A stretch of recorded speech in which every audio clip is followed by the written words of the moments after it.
of this whole block. Yes. I believe it's our second to last or last match. There can't be too many more of these. There's like one or two more. I think matches. I saw one more. So, okay, after this one. I'm just quickly glancing over at the other bracket. It would be Seth versus Nameless. Oh, we haven't seen Seth versus Nameless. That one also is gonna be really good. Oh. Seth's Yoshi. Okay, we got maybe the best 2 matches for last. This is what I struggle commentating these high-level players, because then I'm like, yo, I gotta pick a Mega Man. Yo, is Doc really the best player in the game? I will tell you, Doc is not the best character in the game. I'm sure by a mile he's not. But no, I want to give a special shout out to Pugwest, one of my favorite players to watch since I first started getting into Smash WiiU. I just love his Marth. He and MK Leo are both the reasons that I picked up Marth. Just love, and I was watching Pugwest in some friendlies yesterday, and his movement is just so crisp. So and both of these players, I've spoken to both of them about this matchup. But this particular, not the Robin Marth matchup, but this player matchup that was seeded into today. Both of them feeling very confident that they can win. Really? Yeah. Skorpio, just a very confident human being in general. He never feels like he's out of any match, even with this low-tier Robin. But right now, Marth in complete control, and this drift's going to be important. Yeah, this is a very difficult matchup for Robin just to get in, because Marth can just constantly poke. I mean, it's great that Skorpio is feeling confident about the matchup. That's how you have to feel going into any tournament, no matter what the matchup might be. You know, even if you play Dr. Mario on the side, you're like, I'm confident enough I can use him in brackets. And beat #1 Wisconsin with Dr. Mario, sure. Now, important to note that the Elwind book is blinking from that long edge guard by Pugwest. Like, so really, Skorpio cannot fall off the stage. Yeah, it's going to be very dangerous. Okay, now Pugwest still has the book. Oh, I like the item game right back here from Pug. He's catching stuff. Oh, and he threw it at the balloon. Aiming.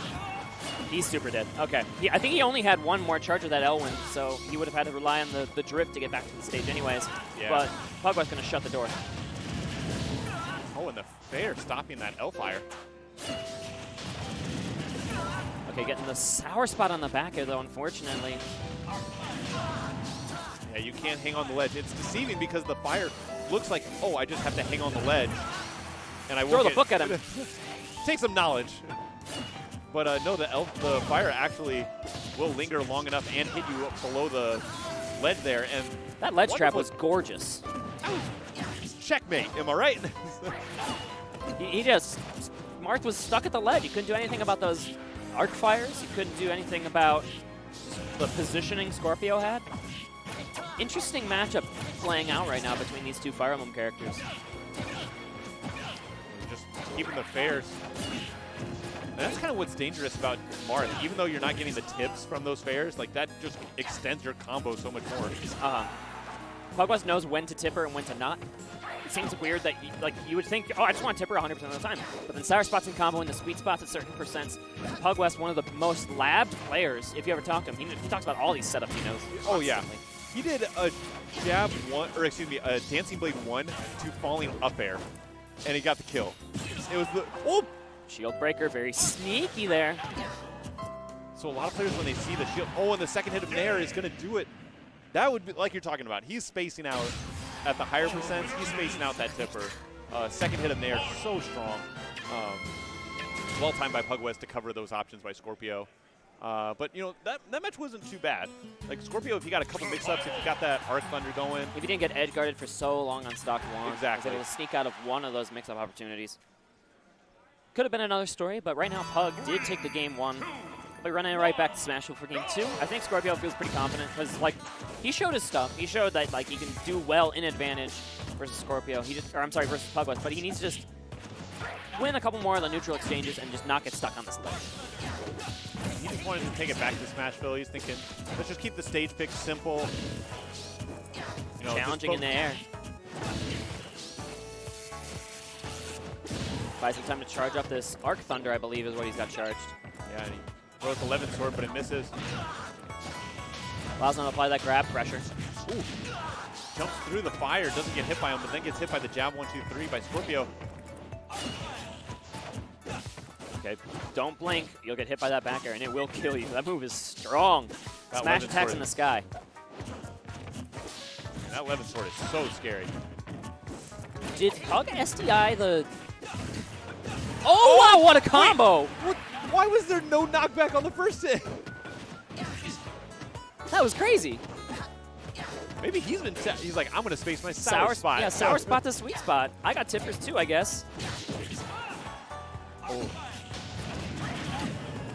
Oh, and that arc fire bought Skorpio so much time to get back on stage. We've seen how aggressive Pug can be off stage. He just wants to run down there, go for those fares, burn your Elwyn book. Wonderful dancing blades by Pugwest. Getting him off with the tipper, and the second hit in there again, taking out Robin. Very aggressive versus the linear recovery of Robin. Ooh, falling up air to up tilt. Wonderful two-hit combo there.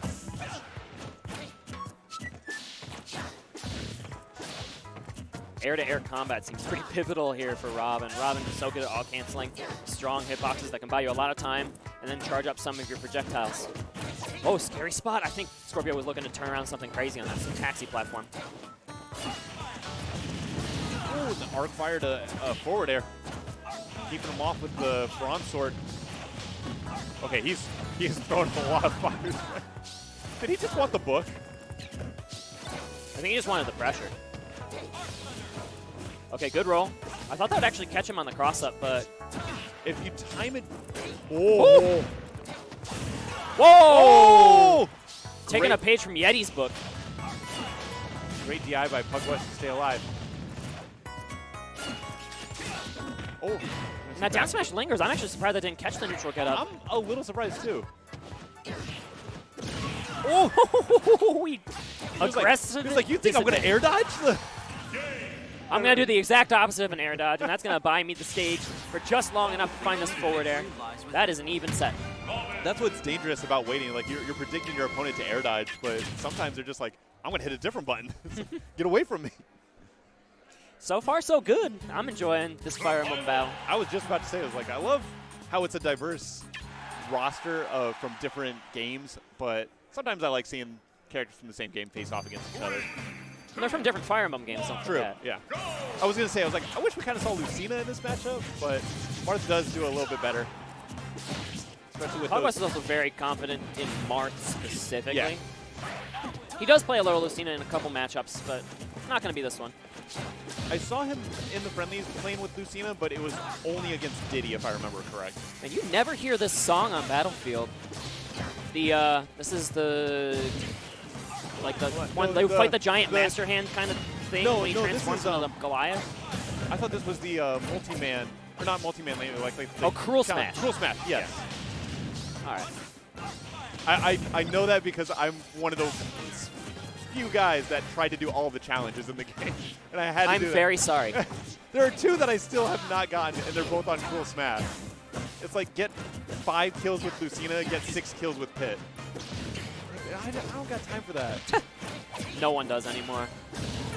Okay, that Dancing Blade and disadvantage. It looks like Skorpio knows how to deal with that. Just like kind of run away from it. If you think he's going to throw that out, just stop your mix-up. Now, Battlefield's actually one of my favorite stages as Marth to go to because with that up special, you actually can reach on the top of the platform. So you can mix up, you know, are you going to recover on the platform to get out of that combo, or are you going to fastball down to the ground?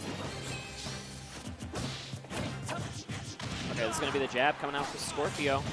You know, you'll establish this arc fire. You got nowhere to go. And he's out of jumps. He's going to have to out special back. Checkmate. Ah. Got him. And that was a really tough situation. He couldn't stay on the ledge because of arc fire. They had to jump through it, but Skorpio perfectly spaced it and was like, you're going to jump and you're going to land here. Looking for the ledge jump. Buffering the jump get up, though, is Skorpio. That's going to get him at least out of the disadvantage situation for now. Ooh, okay. Tacking it on. Ooh, I think he tried to get that stage spike there with the up recovery. Oh, and I'm actually surprised we didn't see a Nosferatu come out when Marth was just lingering. Oh, that tipper shield break. Just barely not enough charge to break the shield. Yeah, up throw's not going to kill just yet. Should kill him next time, but not even relevant. Dancing Blade stage spike, no tech coming out from Skorpio.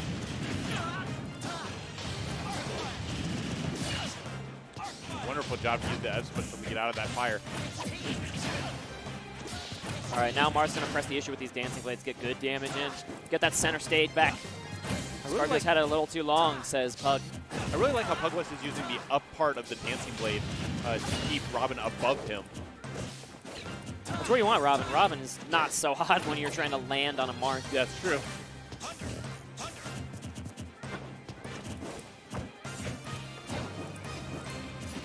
Oh, again! Okay. No fear from Skorpio, and he gets the stock. Oh. Man, that barely killed him. I think Pugwest was thinking this shield break is either going to put some pressure, it might shield break, might just try to get some space. He didn't space it as well as the tippered one earlier. Yeah. That led to the grab punish from Skorpio, and that's going to be a 2-1 lead when it could have been a 2-1 lead the other way if he had just held the charge a little bit longer. Yeah. Of course, then there's also the question of if Skorpio would have had enough time to react with a spot dodge. And some Marth players will actually continue holding, predicting the player to spot dodge. It's like a read within a read. Yeah, it's like the three levels deep of mind games. And folks, if you're not watching multi-Twitch, not really sure what you're doing because we've got PM and Melee going on right now. And some pretty hype crowds for both of those games to our right on the commentary desk. Can't quite see who's over there. Pretty stacked brackets in those games as well if you're interested. Absolutely. But we are getting to the really stacked part of this bracket. Pugwest looking to stop Minnesota from defending. He has to win 2 games in a row here against the Robin player. Now going to Battlefield without the platforms, as we were saying before, Robin in the air struggles a lot to land on the ground against Marth. So I think Pugwest is just going to really focus on keeping Robin off stage or in the air a lot more than before because those platforms were able to mix up his recovery. And this is what we're seeing exactly come into play. Oh, and he finds the tipper. Not enough.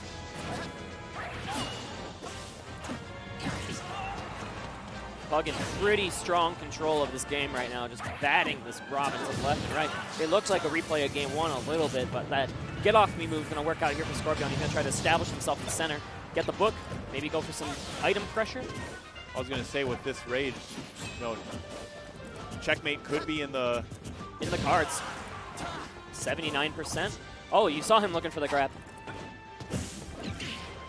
Ooh! That was really fancy. Good. Air dodging through the fire to get the forward air. He's facing that tipper back air. Pug is getting better at getting out of those ledge setups with the arc fires. Forcing the issue. Oh, that forward air sending him so far into the corner. Falling up air. I'm writing that note down. I'm taking note of that. It's clean. It's really clean when that tippers. It's also very deceptive where that tipper is when you up air. The tipper starts like right in front of him. Exactly. And then comes up around in that long arc. So you can, I think that's where he got the tipper, was like directly in front of him. Using it like as a pseudo forward air, but a little shorter range with the tipper. Air dodging on stage, and Skorpio was ready for it. Skorpio's got to find something, and again, disadvantage.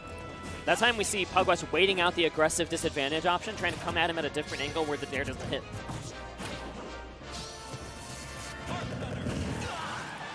Oh, and the Arc Thunder, I think, shield poked, which means Skorpio not able to get the grab. He's going to have to find the kill some other way. Oh, and I like that up special to get out of there. He didn't want to get comboed into that Arc Thunder. Oh, but the Book of Knowledge! That's so hard to see on Final Destination. So difficult. Okay, I know people have their problems with Umbra, and they're like, oh, it's so difficult to see, but Final Destination hides a lot of moves. When the sun is literally burning right next to the planet Earth behind you, it's basically impossible to see those items. Ooh, try to get the jab 1 to grab. Marth establishing center again. He is very close to sealing off this stock. Really just a tipper away, but okay, this is the start of the comeback here. Skorpio can win this game. He's going to move on to winners quarterfinals, and you see him primed and ready with that forward smash. Okay, safe. I'm not against that. He's got to be careful. Not able to get these jab 1 conversions. Not sure if it's a percent thing or if Skorpio's just mixing up his DI. Oh, the second in there. excellent play coming out from Pug, and we are forcing the game 5 between these two Fire Emblem characters. I think that's 4 stocks now that the second hit of Nair has taken. Stocks from Skorpio. So, wonderful stuff. Reminds me a lot of Link's forward air. I think he's like full hop fast falling it to just get around some of the projectile options. But we will get Skorpio's counter pick for game 5. He has earned the right to pick the stage due to going up 2-1 on this final map. It's going to be Smashville. That platform can really help out with the recoveries a bit, but I think Pug won game 1 Smashville. Yeah, but I guess they're both okay with going back to it. I mean, oh! It's jump saved the whole way. Oh, very fortunate. That would have been very difficult to come back from that kind of a deficit, but Pugwest being very smart to save it. Skorpio confident in the corner. You see him there, not really flinching at all. A lesser player would have like jumped to try and get away from Marth, and I think that's what Pugwest was looking for. It was a panic jump. Run off tipper fair. Good feint. He was making it tricky if he was going to double jump to the ledge or go for the up B. Oh, and he was going to get the grab, but the book actually saved Skorpio there. Pugwest has had a center stage most of this match so far, but as I say that, Skorpio gets it back.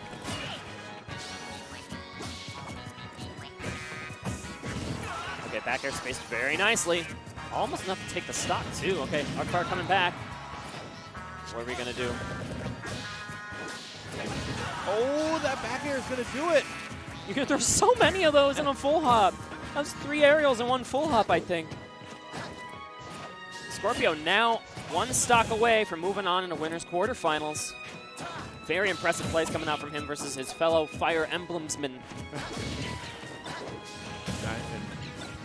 Pugwest did. Ooh, all this item catching. It just leads to 1 hit that doesn't lead to a combo. It's just like, all right, good job. All right, Pugwest out. Oh. Everyone in Minnesota was like, we know what he's going for there, going for the spike. Oh! That was as delayed as it could have been. Wonderful job by Pugwest to run off fair. We saw it in doubles yesterday, too, how low Pug is willing to go. He will go to the depths of hell. Just go for that edge guard. Ooh, great DI away. Our Thunder lands. Oh! He's gonna do it! That angle is so, oh my gosh. I don't even have a word for it. It's just so crazy. And yes, that is a thing. If you are able to get the Arc Thunder and then the down air, there is not the spike hitbox. Right. There's a hitbox that just sends you basically 90 degrees. It's like Luma Dare. It just goes crazy. Semi-spike angle straight to the blast zone, and that is going to send Skorpio along with the upset to winners bracket, winners quarterfinals. That was probably the match I was most excited for when I looked at bracket last night. I saw Skorpio Pugwest and I was thinking, man, 2